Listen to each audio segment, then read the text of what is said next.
Grew up in a Muslim environment, and we didn't talk very much about God because in my home God was far away and we had to be respectful of him. However, we never really talked to God, or it was not a personal God. We knew, all of us, that God had created us, there was a God, and if we did something wrong, he would punish us, and if we did something good, maybe or maybe not, he would reward us. One day I felt like I was unfairly punished by my mother. I didn't do anything wrong, and she asked me to go to the corner of the room after I was punished, and I didn't know. I just wanted to climb all the walls and everything, and I felt it was so unfair.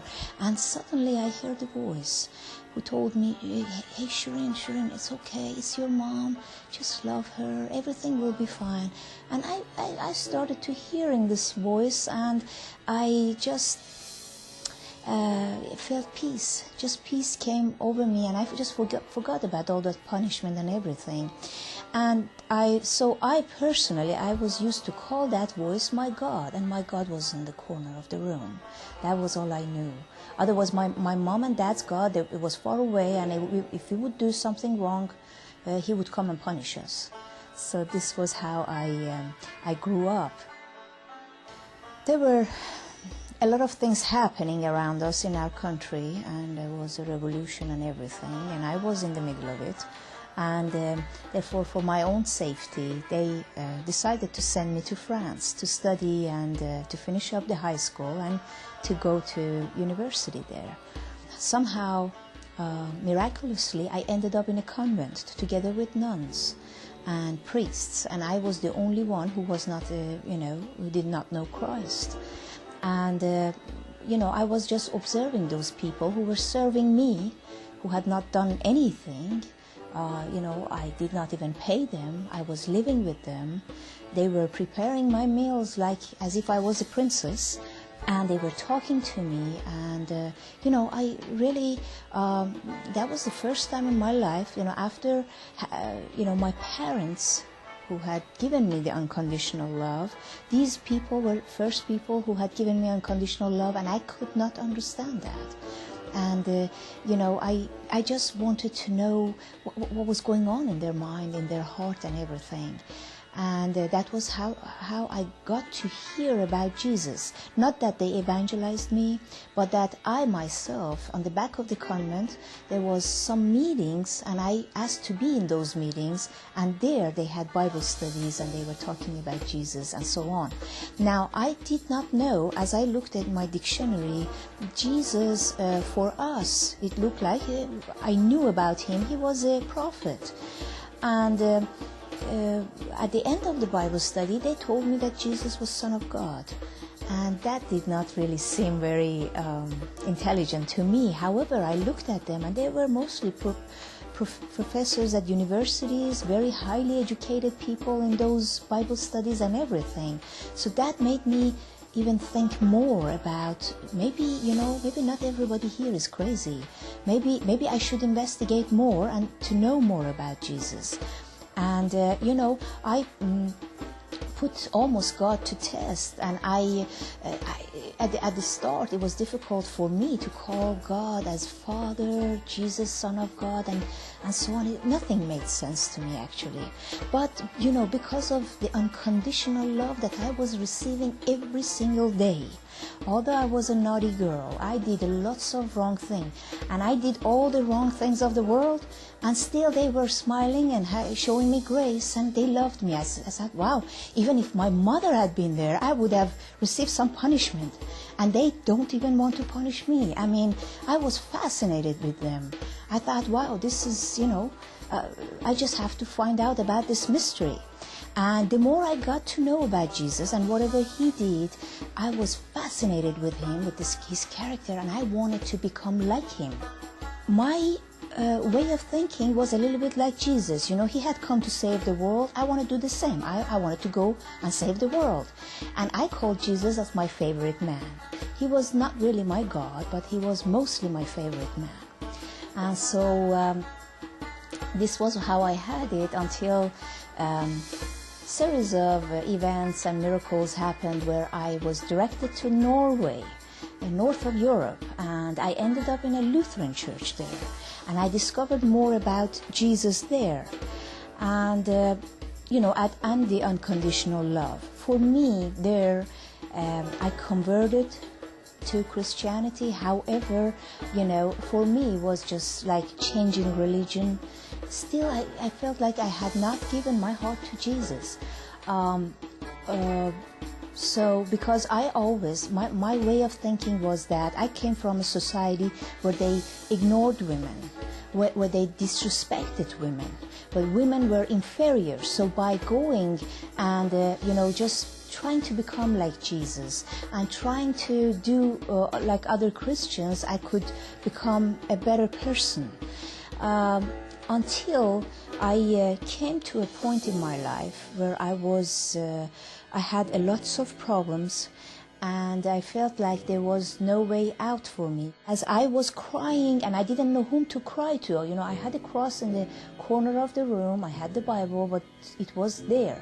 And suddenly I fainted there, and I had a very, very strong vision. And this was, in that vision, I saw a man coming from that way, and he was dressed like, they showed Jesus dressed on the cross. And everybody had raised their hands, and I was in the third row.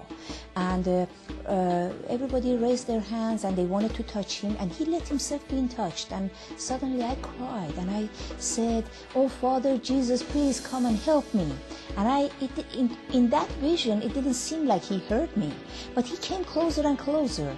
As he came closer, I just looked at his eyes. The only thing I wanted to know, if he was mad at me. In a Muslim, the Muslim way of thinking is that, you are not really a sinner until you have really sinned and done something wrong. And so that was for me the first time standing in front of God and feeling like I was a sinner and I really did not deserve to be forgiven. That was how I stood in front of him in that vision. And I was just looking and seeking in his eyes if there was a way he could forgive me from what had happened. And I didn't know what had happened. However, can you forgive me in this situation? Is there any way out? And as he came closer, I looked at his eyes. I felt like his eyes had suffered so much. However, suddenly he opened up his arm and he asked me to go to him.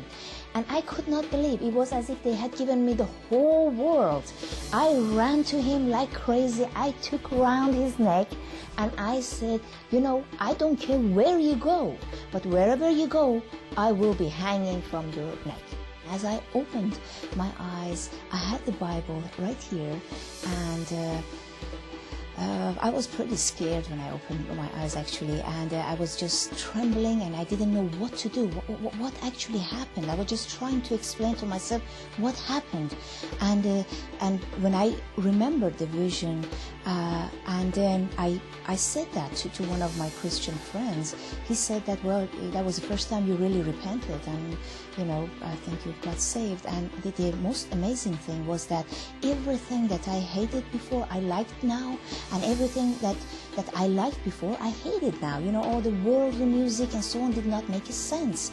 And when even reading the Bible, I had the Bible right next to me, so as I opened it, it was as if the words meant something else. It was some cover from my eyes that was taken away. I could see and I could understand the Word of God. And it was amazing. I cannot tell you. I felt like a new person. The other person died. What happened to the other person? I could not explain it. I am a new person who can enjoy and who can see all the opportunities and everything. I remember the God at the corner of the room, the voice that was already talking to me then, the voice that was giving me peace. And they said that, God, will you give peace that is beyond our understanding? And suddenly, everything fall in the right place. Just I felt like, wow, so he was that and he did this. And it felt like a plan that he really wanted me to be saved. And in spite of the situations, he used every difficult situation to make himself known to me. And I'm very privileged to know Jesus today. This is a person that you can talk to, and you really want to have the Spirit of God in your life to guide you, because otherwise your life does not make sense at all. And you would want a God who empowers you. You would want a God who gives you wisdom.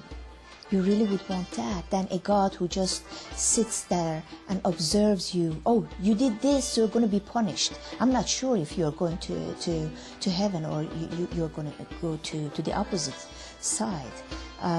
You would want a God who really give you unconditionally, abundantly His love. That's what you would want to have. I mean, it's not even to be compared with any religion or any type of faith. Understanding unconditional love was something very important. And many times, as I myself approached a Muslim friend, it has been like, I understood for them, it was like, oh, she wants to make us the member of her church, she wants us to do this, that's why she's doing that. So I really didn't want this to be only an advertisement for something. That's something, you do this because of that, but just do this because your life is going to change. You're going to see all the possibilities that you have. You're going to see God's plan for your life, the purpose of God for your life. You're going to enjoy your life. Even if you are in difficulties, you're going to have, you're going to see your possibilities. Even when the world around you thinks that everything is lost, you still see the light, because you have hope.